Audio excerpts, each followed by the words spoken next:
they're emailing and communicating with them. It's not the same as having that daily conversation, that daily connection, because of the daily instruction. So those pieces are what have been one of the greatest struggles and challenges, that we face. And of course, sometimes our parents, they've been placed in a unique role by facilitating learning in their homes with their students. And, we want to be able to support them as much as we can. And we provided schedules for them that are recommended for them to follow. But I know it's a challenge. It's not easy during these times. It's stressful, for our students. It's stressful for our staff. It's stressful for our parents, so juggling all of those things right now has been a challenge for us. But at the end of the day, we're going to be better. We're going to be stronger. We're going to be better equipped to move into the 2021 school year. So some parents may be asking, does my child have to do both the online and the paper packets? No, that's an excellent question. And we are asking that parents pick one avenue and not toggle or go between the paper packet option or the online option. So pick one platform and just submit students' work via that one platform. So you definitely don't have to do both. Some parents may wish to have students, do additional work and assignments, but it is not a requirement that you do both options. Okay, another question that they may ask is, what if my child complete either the online course or the paper packet quickly? What do we do then? Well, we do have, if you're on the online platform and you complete quickly, then of course, we have resources available for parents. But we definitely encourage our parents to get our students reading. And there's so much creativity in the home to participate in drawing and, art type activities. Make certain, though, that you get those students reading.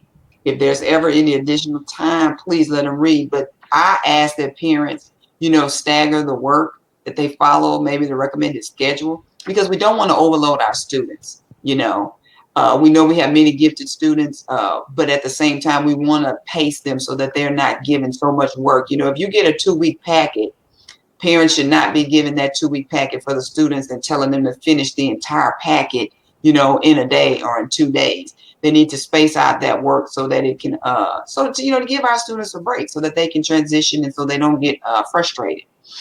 Okay, well, let's go the opposite direction. My child is having some challenges completing the packet in that 2-week period. What should I do? Well, first of all, reach out to that campus teacher. That's one thing. Our teachers are still available. So we want to make sure that our parents do understand that they can reach out to teachers. They can get on Parent Self-Serve. They can email teachers directly, and the teacher will contact them back if they're having a struggle with the student actually completing the packet and maybe they need additional time. Then that's something that can be worked out for those individual students. Okay, what if a parent decides that, hey, they want to try the online course? You still have the T-Mobile Empowerment Education Program. Is the technology still available for me to pick up? Yes, if a parent did not receive, or if a student did not receive the hotspots, and they are mobile hotspots, every student in BISD qualifies to receive one of these hotspots, which will enable Wi-Fi to be in the home. If they did not receive that prior to, we had started distribution of those Wi-Fi hotspot devices prior to spring break. If they did not receive one, they still can receive one from their campus. They are still available on distribution days, which are Wednesdays and Fridays. They will be able to go to that campus and pick up one of those mobile hotspot devices. That is, they can use it for their cell phone or for a computer, so that students can have access to internet. Now, if a parent have multiple children that's in the district, they only need to pick up one Wi-Fi, correct? They only need to pick up one. However, there is one assigned for every single student. So every child would have a device. So they can pick up one from each campus that the child that their children are assigned to. Okay, Dr. Allen, you also implemented the feeding program for our children in the district. Has anything changed with that program? No, the program is actually going very well. We are actually distributing more and more meals as the weeks progress. There are 9 sites. They are on our website where parents can go between the hours of 10 and 1. On Mondays, Wednesdays, and Fridays, they will pick up a breakfast and a lunch for the students. Now we have some updated procedures in that parents don't previously parents had to have the student in the car. Now parents can drive through and pick up without the students, but they do have to have identifying information with them, which that information is specified on our website, a child's ID card, or something verifying that the birth certificate, some identifying information that they have to have. If they have that, then they can pick up the meals without having the parent present. Okay, Dr. Allen, what if I have a child that's under the age of preschool? Can I still pick up a meal for them? Yes, we are distributing meals to 2, 3, 4 year olds, even if they're not in school, up to age 18. They can walk up to the meal site to pick up meals. So yes, you can pick up meals for students who are actually not in school or not in a BISD school. And of course, like you said, they could go to the website and see all of that information. Plus, get on the parent self-serve. I gotta stress that every time we come on, that they get on parent self-serve. Yes, I mean that is an excellent tool, and that's our main tool for communicating performance right now of students. For report cards that were distributed for the third 6 weeks, we didn't print those paper report cards. Parents needed to go to parent self-serve. We have actually pushed out information so parents can set up an account if they haven't already done so to update their information, make certain their contact information is correct as far as their telephone number. Now they can't change their address via parent self-serve, but their phone number and their email address is very important. That's been one of the challenges that we found, Pastor Sharp, is that, some of the contact numbers and information that we have for our parents that's in the system is not correct. So we've been making a push to actually get parents to go into parent self-serve to update their telephone numbers and or their email addresses so that the teachers can contact them so that we can get information to them. Well, that's good, Dr. Allen. That's good. Now, hey, what about the STAR testing this year? So STAR testing, as you know, was suspended this year by the Texas Education Agency. So students will not be taking the STAR test this year. So that has been suspended. So, we're still moving forward, with making decisions on students for graduation. It's actually an opportunity for more students to qualify to graduate this year because they can actually, if they missed one or more assessments, they can now, more students can graduate by individual graduation committee. They can do a project. So we have more students who will actually qualify for graduation. So we're happy that we can offer that piece to our students. Now, mentioning graduations, have you made a decision on how and where the graduating classes of 2020 will be graduating from, and also the class rankings? Well, of course, class rankings and GPAs, they're set based on the first, second, and third 9 weeks. So we had fully completed those 9 weeks prior to COVID-19 and the school closure. Therefore, those rankings will be released, I believe, next week for all of our schools. So that will stay and remain consistent. For our graduating seniors, this is the main priority is for them to get that diploma. We are focused on contacting those kids and making sure they meet the requirements to earn all their credits, complete any projects they need to complete so that they earn their diploma. Of course, we want to offer a graduation ceremony to our students, but right now with the current orders of not having large social gatherings, we don't have our any graduation dates scheduled per se. I mean, we do have a commitment to ensuring that we have some type of graduation ceremony for our students, but all of that is really contingent upon the executive orders that we receive, from our president and then from our governor, and then of course from our county judge on being able to house public events where you have numerous individuals present. So we're still exploring some alternative opportunities that may be available to see what they would look like. But of course, we definitely want to honor the graduating class of 2020. But I still want to make certain our students stay committed to actually earning that diploma, because at the end of the day, the 13 years of education was about the diploma. So we're encouraging them and trying to do our best to motivate them to continue on to get that diploma, because they will get those diplomas, right at the end, soon as we finish the school year, even though we will not have had a traditional graduation ceremony at that So time. overall, are you seeing the kids participating in the online and or the packets?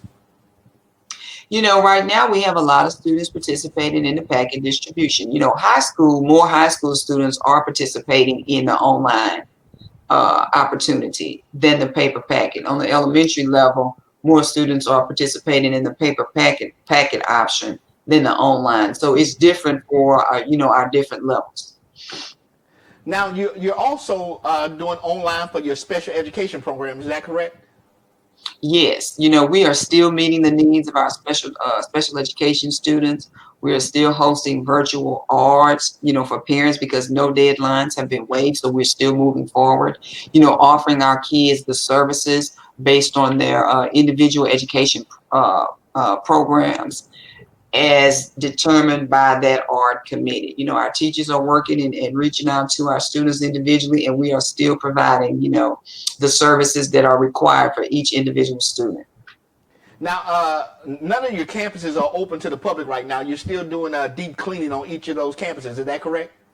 Our campuses are not open. That's an excellent question. We have minimal persons on those campuses. On distribution days, we have small teams that are working outside to assist with distributing packets on distribution days. And then we have our cafeteria staff working in those identified sites to prepare meals for all of our students across the district. So right now, parents cannot just come up to the campus to unless it's a distribution day and they're coming to pick up a packet, or if they've made arrangements and they're picking up one of those MiFi devices. But our buildings are pretty much closed. Okay, we got a couple more things to ask. What about summer school for this year? So summer school is going to be virtual. We are in the process now of planning what that will look like. We are analyzing data, from the first semester and the third 9 weeks to determine, which students will need summer school. Of course, for our elementary schools, we have that Title I summer program. And then for our secondary schools, we have credit recapture, where students can go in and recapture a credit from a course that they failed. So we are currently in the process of planning what that will look like. But we do know that it will be a virtual summer school. Students will not be coming into a building in order to attend a summer program this summer. So we'll have that information in the next few weeks, and we'll be pushing it out to parents of those students who qualified and who are required and expected to participate. And even though we're in this pandemic, you still have to prepare for next year. So what will next year look like? Right now we are preparing in both avenues. We're preparing for a traditional 2021 school year, where we can come back together. And then we're also preparing for, well, what if we're still in this situation, or if we get a second wave? So we're really trying to increase the number of devices that we have. Our board recently approved a purchase of 5,000 Chromebooks that we're going to continue to distribute to our students, so that ultimately with the MiFi devices, and if we can continue to accumulate more Chromebooks, we can go to a one-to-one in the near future, so that if this happens again, all students will have devices and MiFi, so we can quickly continue with that instructional continuity.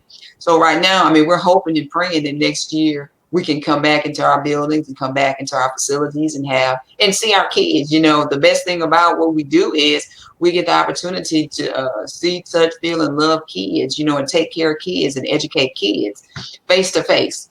So hopefully we can do that, but we are working on plans in the event that that is not an option for the beginning of the school year, with trying to start one-to-one devices for our kids. Now, how many devices does the district currently have right now?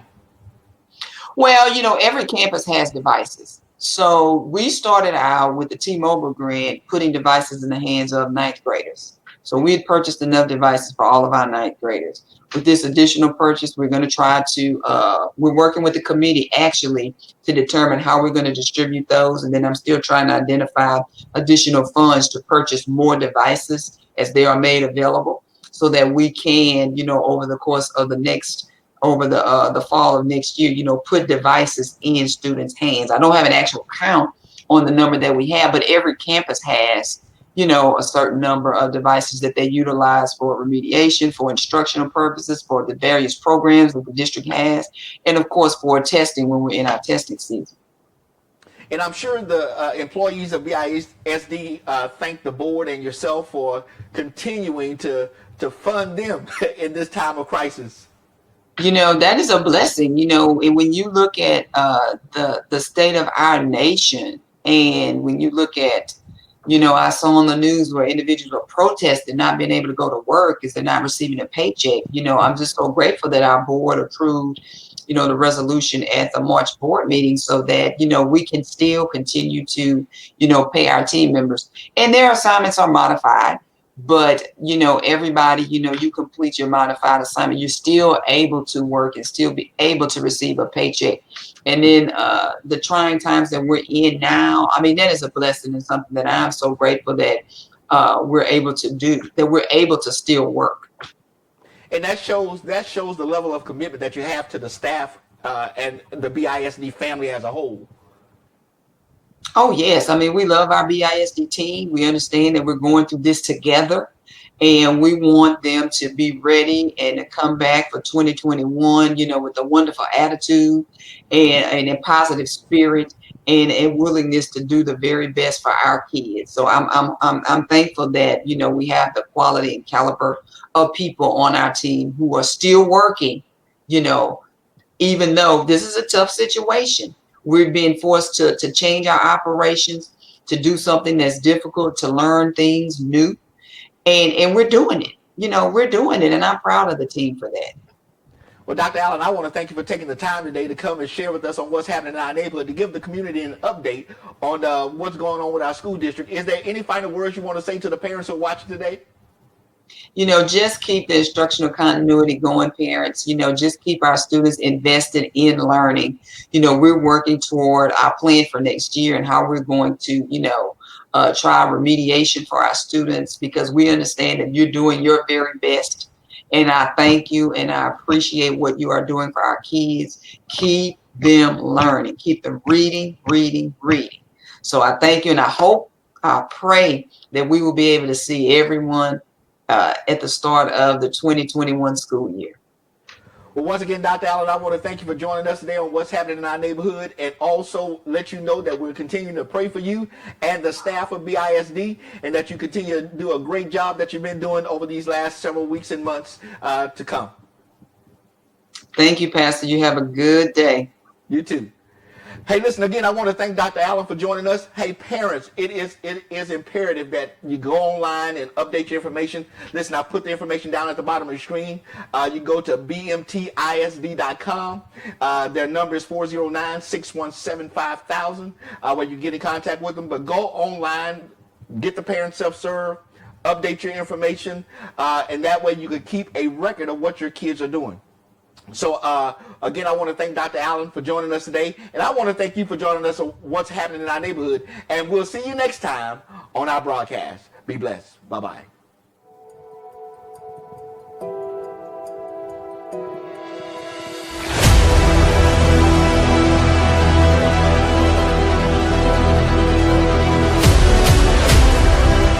Now I have one question for you. What's happening in your neighborhood?